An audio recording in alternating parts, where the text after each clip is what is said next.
Да. Машина, где-то мальчик, где-то машина.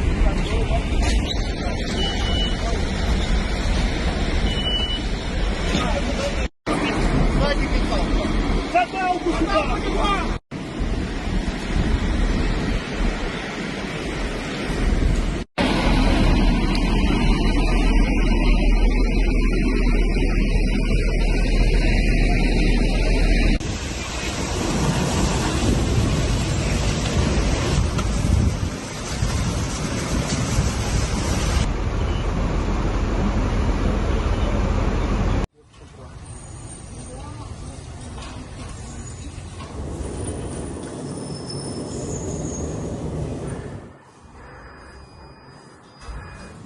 Ну, так, попередньо нема, так?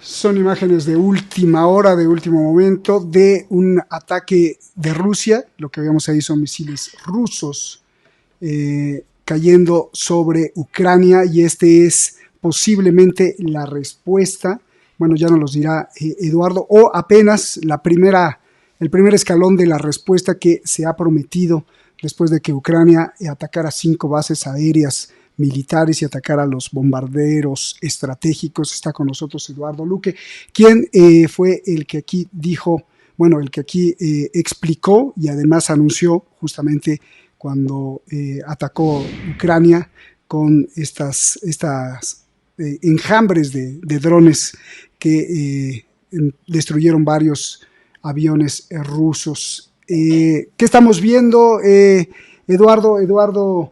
Me da mucho gusto que estés aquí, y más sobre esto que apenas acaba de suceder hace unas horas, el ataque en Kiev, en la capital, con misiles rusos.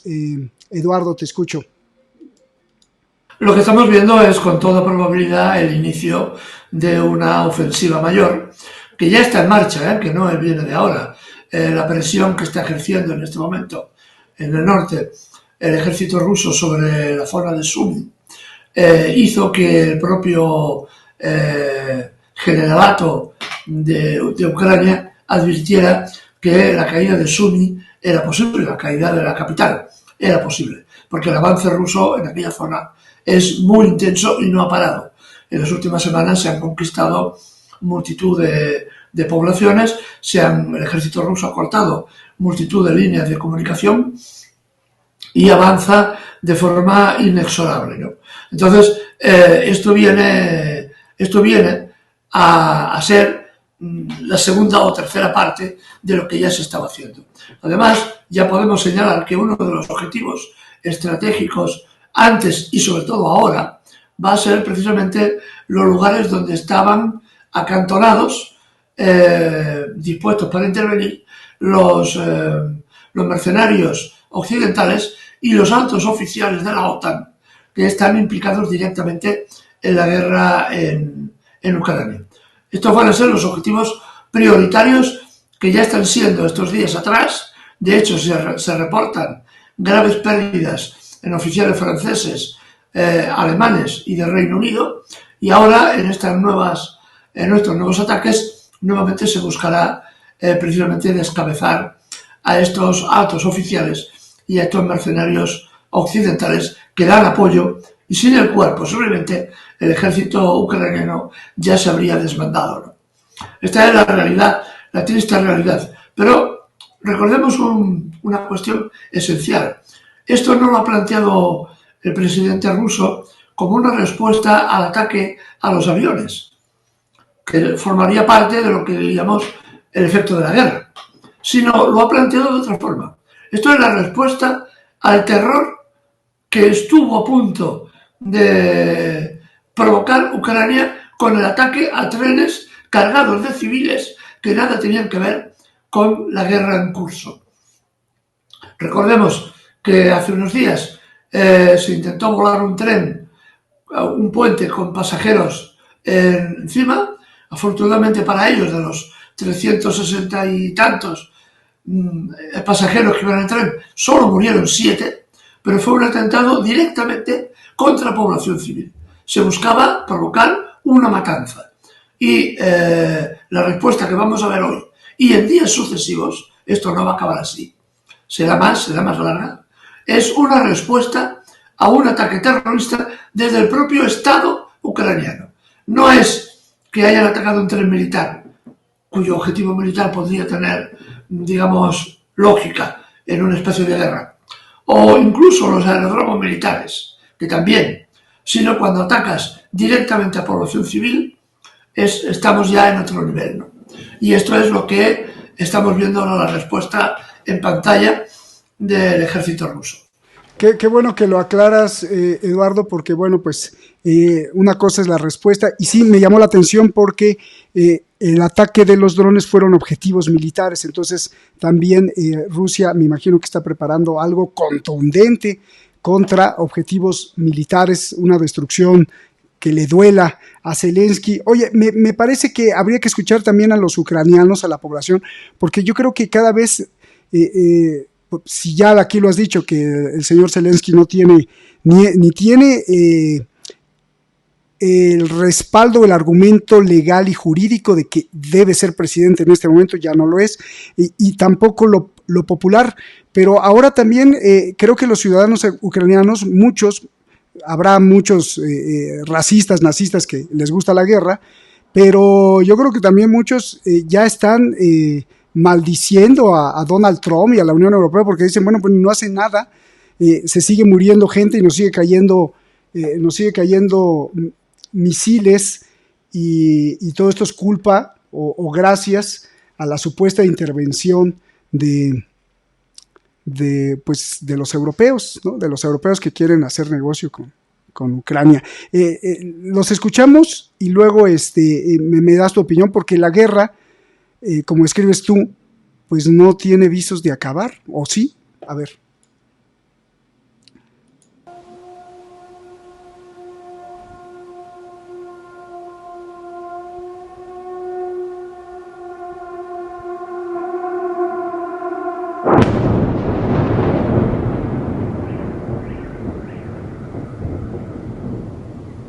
Я чула все, чесно кажучи, життя просто перед очима пронеслося, я вже думала, що все. І в мене почалася якась панічна атака, чесно кажучи, я на початку війни цим страждала, зараз вже все добре, але зараз знову почалася. І у нас вилетіло з петель одне вікно, і чесно, мені було дуже страшно, тому що приліт був якраз біля мене, просто фактично я народилась в рубашці, тому що те, як прилетів шахет, це, я не знаю, просто я шокована, що я жива.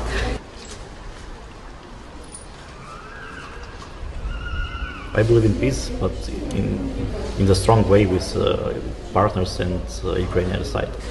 So yeah, might be Zelensky will do this, but as you see, it's not will be soon, because the partners, the Trump, the other leaders, it's just talking, and it's like what talk about? It's like 4 years coming, like for the war, but it's just killing people.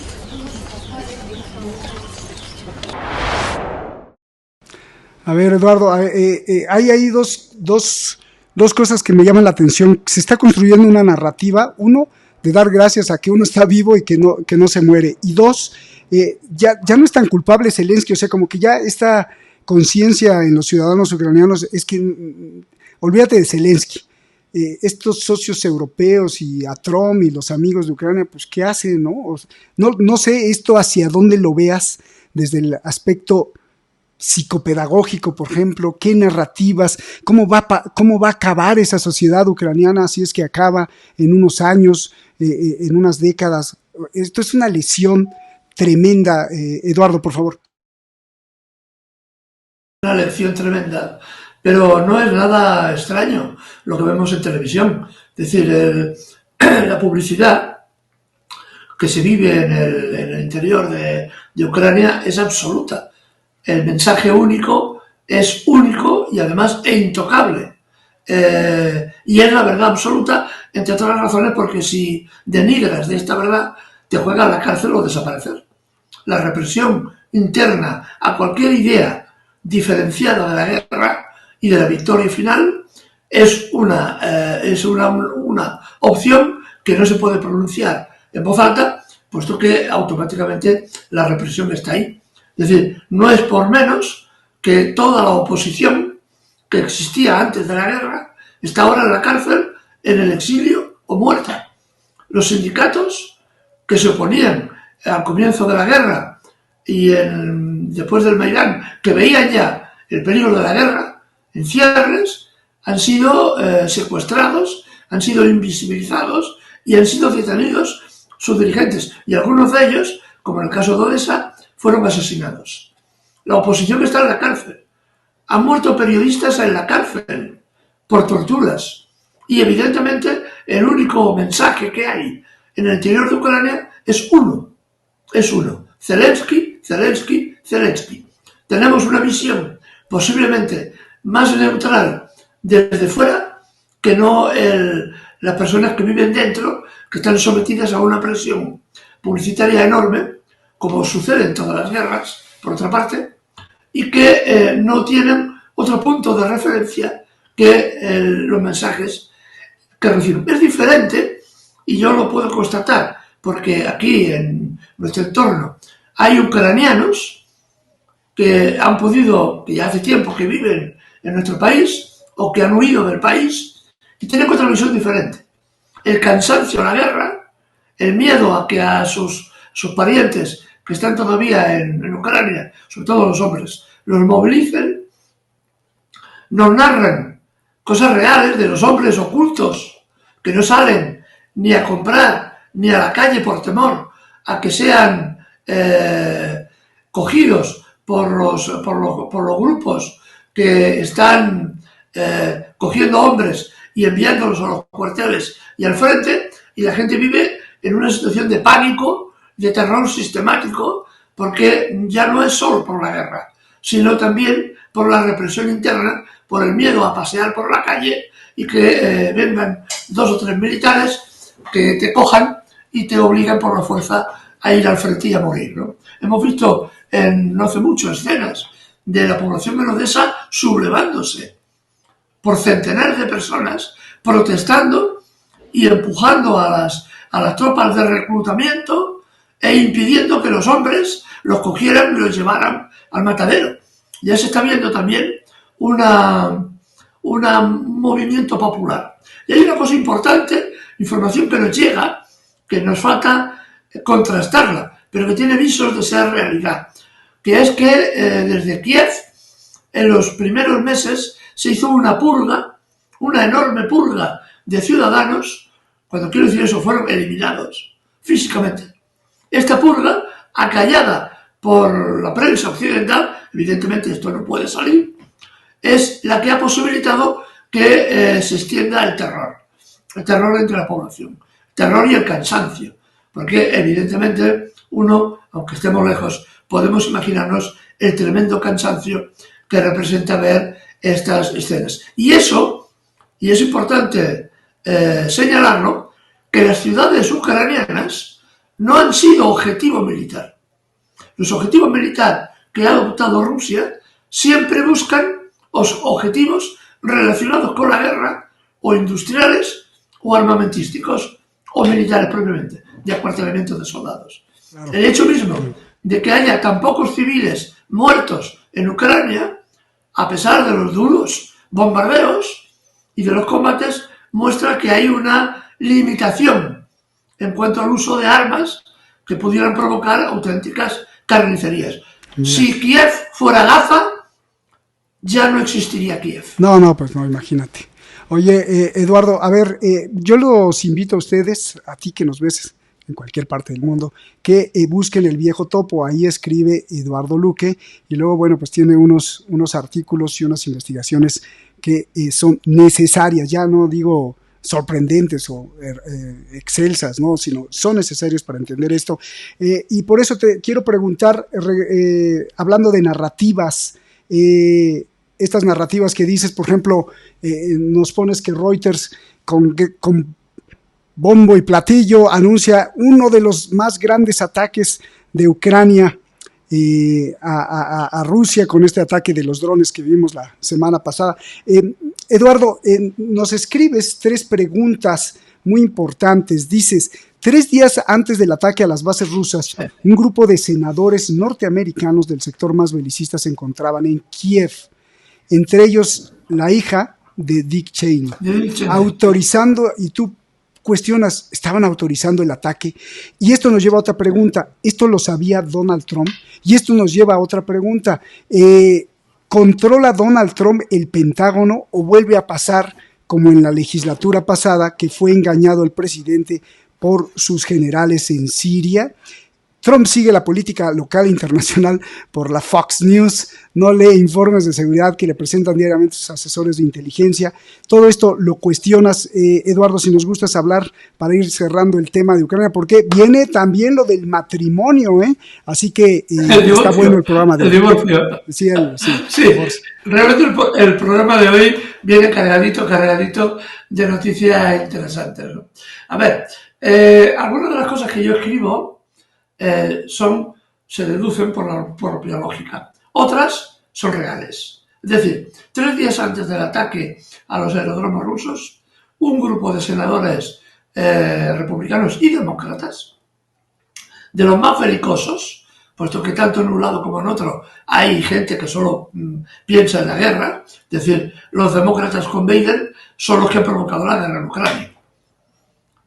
Bueno, de hecho, la provocó Obama. La comenzó Obama, la siguió Donald Trump, que no hizo nada para evitarla. Y finalmente, el señor Biden es el que ha provocado el gran conflicto, es decir, los demócratas. Pues bien, en este grupo de senadores, de demócratas y republicanos, iba también la hija de Dick Cheney, la hija mayor, Liz me parece que se llama. ¿Qué hicieron? ¿Qué hacían en Kiev? Pues los propios datos del Pentágono fueron a negociar o a hablar con Zelensky para autorizarlo a llevar a cabo los ataques. Lo cual nos trae a colación 2 ideas. Primera, si Donald Trump era conocedor de esta situación, estamos frente a una situación muy complicada. Muy complicada. Eso es una declaración de guerra. Segunda opción, que es la que han preferido posiblemente acogerse los rusos. Porque la primera, de haber dicho y haber afirmado que el ejército norteamericano, los senadores norteamericanos, habían dado permiso para atacar a un tercer país, eso es una declaración de guerra. Entonces los rusos, sobre esa base, han preferido coger la segunda, que también tiene visos de ser real, porque no es la primera vez que le ocurre ya a Donald Trump. Es decir, que desconocía qué es lo que está pasando.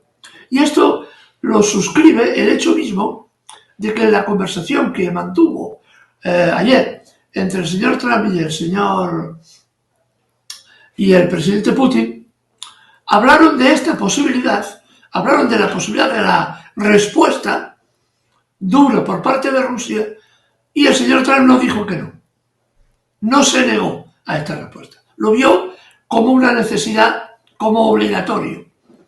Lo que él hizo, por ejemplo, con los yemeníes. Los yemeníes atacaron su portaaviones y él respondió atacando a las posiciones yemeníes. Que después el resultado fue el que fue, ninguno. Pero eso es otro problema. Así que lo que hizo el señor Donald Trump, además, completamente liado, si me permite la expresión, con todo lo que está pasando, no es capaz de digerir una cosa cuando ya tiene otro problema encima, que literalmente lo tienen desbordado, permitirá que Putin haga una respuesta especialmente dura y que no va a decir nada Estados Unidos sobre eso. Me imagino que queda fuera de esta respuesta lo que algunos dirigentes políticos rusos exigen ya al presidente Putin. Una respuesta directa contra Londres y contra Berlín. Que esto es una de las cosas que está presionando un sector de la Duma y del pueblo ruso para que se tomen represalias realmente duras contra los instigadores de esta guerra, que ya no son los pobres ucranianos, sino los instigadores como son el Reino Unido, Alemania, Estados Unidos y Francia. Hay un sector importante, por lo que sabemos, de la prensa y de las redes sociales rusas que piden una respuesta dura. Y esta respuesta no va a ser lo que algunos imaginan o sueñan o fantasean, ¿no? El Avellano. Las redes. Oye, ¿el Avellano no está en las respuestas? Es una posibilidad. Pensar que, por ejemplo, utilizar ese tipo de misil en una ciudad es muy complejo porque el blanco es muy pequeño y el efecto de un arma cinética de este calibre es muy extenso. La posibilidad de provocar muchas bajas civiles es muy importante. Así que me imagino que este tipo de arma, a no ser que la calces con un arma nuclear, que eso ya es otro nivel, se reserva para estados mayores, sitios muy fortificados, lugares muy fortificados, donde el nivel de bajas civiles se pueda reducir al mínimo posible, ¿no? Sí que es difícil que un tipo de misil de esos, aunque no sabemos bien sus características específicas, se utilice contra una ciudad, a no ser que quieras provocar una matanza de civiles, cosa que aparentemente no se produce. Pensemos que el nivel de mortandad entre los civiles ucranianos, para llevar 4 años de guerra, la última cifra que yo conocía, atribuida a los estudios de la ONU, hablaban de unos 10 a 12.000 civiles muertos en 4 años en los dos bandos, tanto en el bando ucraniano como en el bando de las repúblicas independientes y en el bando ruso. Lo cual, a pesar de que ser una importante cifra, no es nada comparado con lo que están haciendo los israelitas en Gaza. Y desde luego no llevan 4 años. Claro. Así que hay un control sobre esto. Así que tenemos un grave problema. Y el problema es importante. ¿Controla el señor Trump a su gobierno? Esta es la pregunta del millón. Da la sensación de que no. Claro, de que se escapan muchas cosas. Claro, y más con las declaraciones de Lula o de Biden, ¿no? De Lula sobre Biden, que le confesó prácticamente, aunque no lo dice así, que la misión era desaparecer, o bueno, aplastar a Rusia o eliminarla, ¿no? O eliminarla como la conocemos hoy, con Putin a la cabeza. Y esto que también nos dices, Eduardo, que hace unas horas o hace unos días el primer ministro de la Gran Bretaña, o sea, el Reino Unido, ha declarado que se está preparando para la guerra, ¿no? Pues qué falta de ética. Pues si quieres cerramos con algo que quieras agregar este punto, porque sí le llueven sanciones a Rusia, aunque esté actuando o no, lo sepa o no Donald Trump, pues sí, las intenciones de la élite armamentista de Estados Unidos es justamente querer más y más la guerra, ¿no? Ahí está la prueba con todos los dineros que se están destinando al Pentágono. Oye, Eduardo, si quieres acabamos con esto y después hablamos de, si quieres cierra el tema y luego vamos con lo del matrimonio-divorcio, por favor. Querría añadir un detalle importante, ¿no? Que explica un poco los cambios de humor, de parecer, de contradicciones continuas del señor Trump, ¿no? El señor Trump carece de un gabinete o carece o sencillamente no hace caso a los asesores, a la gente que tiene alrededor, ni incluso a sus propias agencias de inteligencia, ¿no? ¿Esto cómo lo sabemos? Pues lo sabemos por una razón muy sencilla. El señor Trump no es capaz de poner un tuit a las 3 de la mañana, sabemos, porque los informes médicos están ahí, que tiene problemas de insomnio, y este hombre se levanta a las 3, las 4 de la mañana, y la primera ocurrencia que tiene, la envía como un tuit. Pero normalmente, cuando un presidente hace una declaración, tiene un grupo de gentes a su alrededor que le ayudan a reflexionar, a modular, a preparar y a explicarle, si no lo sabe, cuáles son los objetivos y cuáles son las consecuencias. Este hombre parece que apunta y actúa solo. no se fía de nadie o bien no tiene a nadie que lo asesore, porque es difícil tener un grupo de asesores permanentemente despiertos a las 3, a las 4, a las 2 o a las 5 de la mañana para ver qué se le ocurre al presidente y poder asesorarlo. Pero claro, como además duerme literalmente con el móvil en la mesita de noche, pues lo primero que hace cuando se levanta, la primera ocurrencia es lanzar un tuit. Y lo mismo te dice que va a atacar a Yemen, como que va a imponer sanciones, aranceles a los chinos por valor de 145%. Y entonces se mete la pata de forma tal que todos sus asesores se vuelven locos para intentar después mitigar la situación y a ver cómo lo arreglan, porque es un destrozo detrás de otro, es un continuo chapuza detrás de otra chapuza. Esto que podemos decirlo, que lo explicamos como si fuera una broma, es de suma gravedad.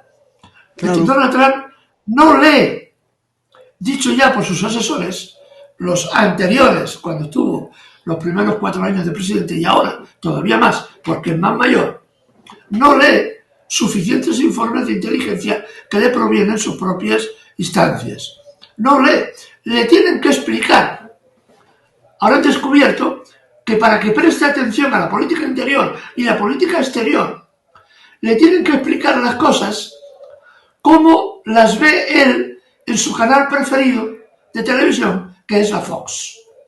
Había quien decía que tomaba algunas resoluciones importantes, muy importantes, en base a lo que decía el periodista en la pantalla.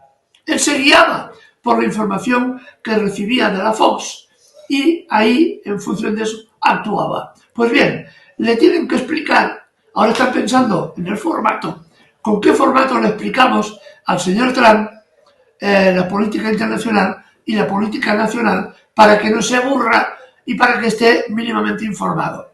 Esperemos que no sea como la época de Ronald Reagan, en la segunda parte de su mandato, cuando ya tenía Alzheimer, el pobre hombre. Digo lo de pobre hombre por decir algo, porque no hay persona, fue uno de los presidentes más despreciables, y ha tenido muchos, Estados Unidos, que ha tenido esa nación. Pues bien, Ronald Reagan tenía Alzheimer. Y para explicarle la política interior, en la primera fase de su enfermedad, después ya no daba pie con bola, le explicaban la política interior y exterior con dibujitos. Había un dibujante que hicieron llamar a la Casa Blanca, que con viñetas, como si fuera un cómic, le explicaba cuestiones simples de política interior y política exterior, y que habían de ser muy simples, en plan buenos o malos, blanco y negro, porque digamos la capacidad cognitiva de Ronald Reagan era obviamente muy limitada, pero es que la capacidad cognitiva del señor Trump tampoco va muy sobrado. Es una persona que no tiene capacidad de pensamiento profundo, es impulsivo, aparte de megalómano. Es terriblemente impulsivo. No es capaz de meditar las acciones, las consecuencias de sus propias acciones. Y por último, su característica central es que piensa que la política es como vender una casa adosada. Y entonces la política es bastante más complicada que eso. Pues qué feo, ¿eh? O sea, es feo. Así muy feo. Muy feo. Insisto, los invito a que busquen Eduardo en sus artículos. Y ahora sí, como yo sí leí, como dices, Eduardo, los matrimonios cuando se van a divorciar, días antes o meses antes, cuando aparecen en la última aparición, normalmente aparecen halagándose, yo, la mejor, te adoro. Seremos amigos. Eres el amor de mi vida. Yo ya vi uno, ya vi uno así, pero igualito. No, el amor de mi vida, pero unos días después de pronto, oye, que se separaron, caray. Pues bueno, creo que así pasa, ¿no? Lo describes muy, pero muy bien.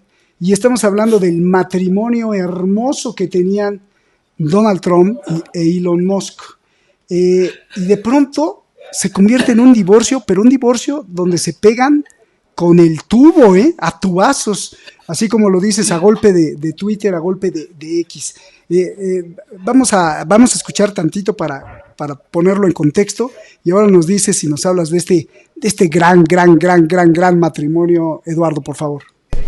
And we find that government's a little nasty on occasion. Hello, Peter. Yeah, thanks. Hello, President Trump. Government's a little bit nasty, Peter. You haven't noticed that. You have a man named Elon, and he's one of the greatest business leaders and innovators the world has ever produced. He stepped forward to put his very great talents into the service of our nation, and we appreciate it. Some of the old factories we have, and it's a big difference. And the most successful space company, and I guess in history you would have to say the largest free speech platform.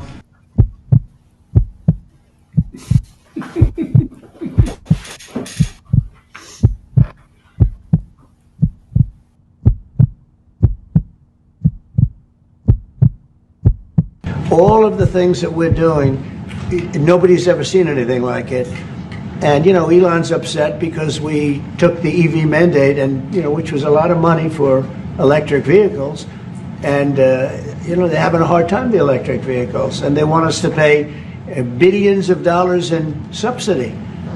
And, you know, Elon knew this from the beginning. He knew it for a long time ago. That's been in there. That's been, I would say, JD, that hasn't changed. That's been right from the beginning. It is the first time that a global superpower hasn't sent people up into orbital space. And I think that should send a message of all the things to come, right? I mean, he wanted, and rightfully, you know, he recommended somebody from that he, I guess, knew very well. I'm sure he respected him, but to run NASA, and I didn't think it was appropriate. And he happened to be a Democrat, like totally Democrat. And I say, you know, look, we won. We get certain privileges, and one of the privileges we don't have to appoint a Democrat. And I'll be honest, I think he misses the place. I think he got out there, and all of a sudden he wasn't in this beautiful Oval Office, and he's got nice offices too. But there's something about this one. I was telling the Chancellor, this is where it is. People come in here, even from Germany.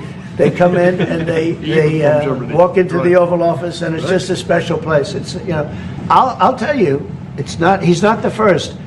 People leave my administration, and they love us, and then at some point they miss it so badly, and some of them embrace it, and some of them actually become hostile. I don't know what it is. It's sort of Trump derangement syndrome, I guess they call it, but we have it with others too. They leave, and they wake up in the morning, and the glamour's gone, the whole world is different, and they become hostile.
El corazón de lo pusimos, el corazón de la furia, de cuando estás enojado y quieres contestar. A ver, duro y directo, Eduardo, ¿por qué se rompió el idilio, el amor entre estos dos? Por negocios, por negocios. No se rompió por amor, ni se rompió por desamor. Se rompió porque el negocio se acaba, y el negocio es lo que manda, y el negocio es lo que los puso juntos. El señor Musk, como todos sabemos, había apostado su empresa estrella, era Tesla, y había apostado efectivamente por el automóvil eléctrico. El automóvil eléctrico, por cierto, que monta y tiene muchas piezas que vienen de allí, de los mares, de China, precisamente. Pues bien, esta es una de las grandes apuestas del señor Musk para mantener su fortuna personal. La llegada del señor Trump implica que el señor Trump apuesta, por el contrario, por el petróleo y por el gas. Va a perforar más, va a extraer más petróleo de esquisto, va a perforar y va a seguir perforando. Y evidentemente los beneficios económicos que recibía los coches eléctricos en subvenciones del Estado norteamericano, el señor Trump ha decidido recortarlos. Y evidentemente, automáticamente, ¿qué provoca? Provoca, primero, una subida del precio de los coches eléctricos de forma muy importante, puesto que las subvenciones estatales se les retiran, y segundo, que los aranceles, la política de aranceles tan bestial que intenta llevar el señor Trump, encarece todos los productos de importación que son imprescindibles para estos coches eléctricos. Y tercera cosa importante que está ocurriendo, que la enlazaremos después en el último comentario con lo que está pasando con China. En el momento en que se alzan y se imponen los aranceles, China responde restringiendo la exportación de minerales raros que son imprescindibles para la industria automovilística eléctrica. Por tanto, hubo otro problema más añadido a los problemas que ya tenía el señor Musk. Por otra parte, cuando el gobierno chino introduce su propio inteligencia artificial, su propio sistema de escritura,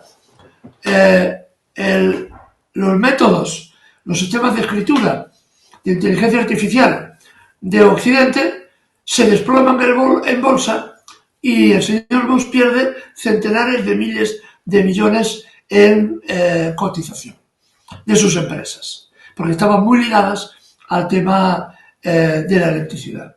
Y por último, y por si faltaba poco, el señor Musk quería colocar a uno de los suyos al frente de la NASA para acabar de privatizarla toda y tener el control absoluto de la NASA y del lanzamiento de cohetes y de satélites militares y civiles en Estados Unidos y el resto del planeta, ¿no? El resto de países que le pudieran comprar este servicio.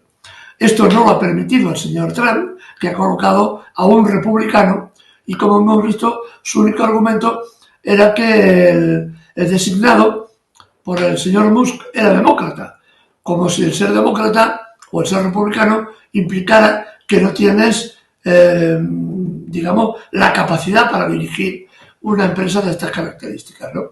Lo que habría de mirar es su cualificación técnica y su experiencia, no su ideología. Los cohetes no tienen ideología cuando suben al espacio. O suben o no suben, o se caen. Una de dos. Pero no tienen ideología. No van haciendo órbitas raras, ni haciendo propaganda en el espacio, ni cosas de estas, ¿no? Así que es un compendio de situaciones que evidentemente han provocado, además, añado otra cosa más, también Trump impidió un buen negocio que estaba pergeñando también el señor Musk, a su beneficio, claro, con la compra de 400 camionetas eléctricas por parte de los departamentos del gobierno norteamericano que se ampliarían, ¿no? En un negocio que podría haber superado fácilmente los 5.000 millones de dólares que también el señor Trump le ha cortado al señor Musk. Por tanto, todo es un montón de cosas que al final han provocado que este personaje saliera por peteneras, si me permiten la expresión, denunciando una cosa gravísima, que Donald Trump está en la lista Einstein. Recordemos, la de un personaje que en una de sus facetas era llevar niños, explotarlos sexualmente en lugares muy prefijados y grabados estas acciones en las que acudían múltiples políticos y actores y músicos famosísimos y de todos conocidos, y el señor Musk advierte de que en esa lista está el señor Trump. Esto es evidentemente un paso previo al impeachment. Por eso inmediatamente, hoy ha salido que se está haciendo lo posible y lo imposible por establecer una llamada entre los dos y cerrar una especie de acuerdo de paz. Yo no te meto el dedo en el ojo si tú no me pegas una patada en el trasero. Entonces, se está llegando a una especie de... Se quiere llegar a una entente cordial entre yo no te molesto si tú me olvidas. En esto habrá concesiones económicas a favor del señor Bush, con toda seguridad, y seguridades, no sabemos cuáles, de que la información que tiene este personaje sobre el presidente Trump no saldrá a la luz, al menos de momento. Lo que pasa es que los dos son dos tahúres, son dos mentirosos compulsivos, y te puedes fiar tanto de uno como del otro, como de una serpiente cascabel, exactamente igual. Porque evidentemente el señor Trump, cuando pueda, intentará acabar con el señor Musk, porque el divorcio ya es in eternis, no hay reconciliación, no volverán los dos a hacer manitas en el despacho Oval, ya no hay lugar para eso. Y evidentemente, tanto uno como otro se tienen miedo, y por eso que llegarán o intentarán llegar a un acuerdo. Yo espero y deseo, porque si es así, nos va a dar para muchas semanas de comentarios. Yo espero y deseo que no lleguen a un acuerdo y que sea un divorcio de aquellos sonado, calentito, con abogados, con chascarrillos y con salseta, ¿no? Con salsa. Porque si es así, puedo dar por seguro que tenemos programas para años. El divorcio entre estos dos personajes es un divorcio que va a llevar mucho movimiento. Y fíjense el detalle, ¿no? Fíjense el detalle, y aquí cerramos este tema, porque ya digo, vendrán más cosas en semanas sucesivas. Hay un detalle importante, ¿no? Que es la falta de ética, la más mínima ética. El señor Bush, digamos lo que digamos, le dio en gran parte la campaña electoral al señor Trump, le dio más de 300 millones de dólares para su campaña electoral. Rifaba $1 millón a aquella persona que consiguiera votos para el señor Trump. Es decir, se ha gastado una fortuna enorme el señor Musk en apoyar al señor Trump.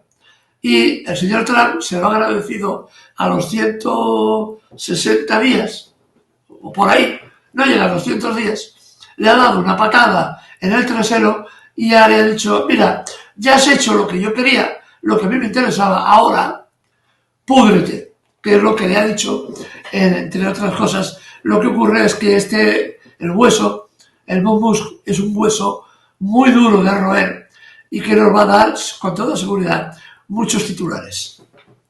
Sí, y sobre todo porque el propio Estados Unidos le dio el poder a Elon Musk, ¿no? Porque tiene prácticamente a los sistemas de seguridad, está diseñando sistemas espaciales para el Pentágono y me daba mucha risa porque creó un departamento para despedir a la gente, para ahorrarse dinero, y él tenía casi todos los contratos, o era la empresa que más contratos tenía con el gobierno. O sea, qué nivel de ética de los dos, qué nivel de víboras. Para cerrar el programa, ¿qué está pasando con China? Eduardo, por favor.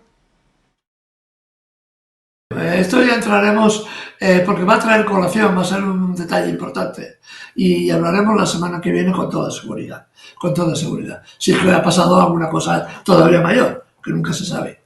Porque lo que está pasando es una cosa evidente. Lo que decíamos al principio del programa. El señor Trump tiene tantos frentes abiertos que no acude a uno cuando se ha abierto uno, cuando intenta cerrar uno se ha abierto otro. Recordemos todos la batalla por los aranceles y las expresiones altisonantes y malsonantes del señor Trump respecto a los otros dirigentes políticos de los otros países. También demuestra el nivel de elegancia, no caballerosidad, sino de educación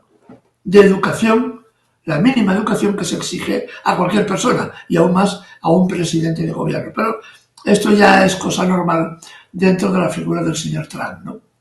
Pues bien, ¿qué ha ocurrido? Cuando el señor Trump decía y afirmaba que los chinos se arrodillarían, pedirían perdón y vendrían a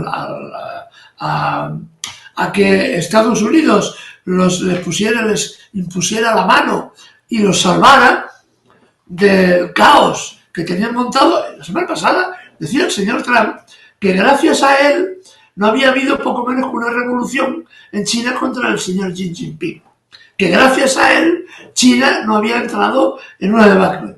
Y ahora, y añadía a continuación que esperaba que el presidente chino lo llamara. El presidente chino, ni ningún dirigente chino importante ha llamado a Donald Trump. Y Donald Trump acudirá a Pekín próximamente a rendirse delante del señor Xi Jinping. China, con su silencio, ha golpeado enormemente y de forma brutal todo el entramado ideológico del señor Trump, que se derrumba por momentos. Esto es un castillo de naipes lo que tenía montado en su cabeza. Los aranceles iban a ser la llave, la clave del resurgir de Estados Unidos. Solo con el silencio de China, todo este andamio se ha venido abajo y será el señor Trump quien acuda a Pekín a pedir al presidente chino acuerdos, porque tiene un gravísimo problema, enorme problema. El 95% de las tierras raras que tiene en el mundo en este momento en explotación y viable, las tiene China. Y estas tierras son imprescindibles para la aviación militar, para la aviación civil, para el espacio, para los ordenadores, para Internet. Estas tierras raras son imprescindibles y tiene el monopolio China. Por tanto, Estados Unidos tendrá que ir a pedir perdón a China para que los chinos abran un poco la mano y le permitan exportar estos minerales que necesita con extraordinariamente urgencia. Lo ha dicho en una de sus declaraciones refiriéndose al tema de las tierras raras, ¿no? Porque una cosa es que tú tengas tierras raras en tu territorio o en otro territorio de un país, y otra cosa diferente es que tengas una fábrica, primero que las extraigas, segundo que sean rentables y tercero que las proceses. Esto no se hace de la noche a la mañana. Los chinos llevan trabajando estos procedimientos desde hace décadas y Estados Unidos no tiene la capacidad técnica ahora para producir todo esto, ¿no? Y depende de las exportaciones de terceros países. Y en este caso, el monopolio prácticamente lo tiene China. Y no hay alternativa viable en este momento. Eduardo, muchísimas gracias. Gracias por estas informaciones que nos das. Siempre lo más novedoso, lo más nuevo, lo más actual, súper actualizado. Y pues te agradecemos mucho. Te agradecemos mucho y nos vamos con un meme que me decías que era que se están burlando, se están mofando de Donald Trump porque allá en la Duma o en el Kremlin, en Rusia, se están ofreciendo, ¿no? ¿Para qué se están ofreciendo?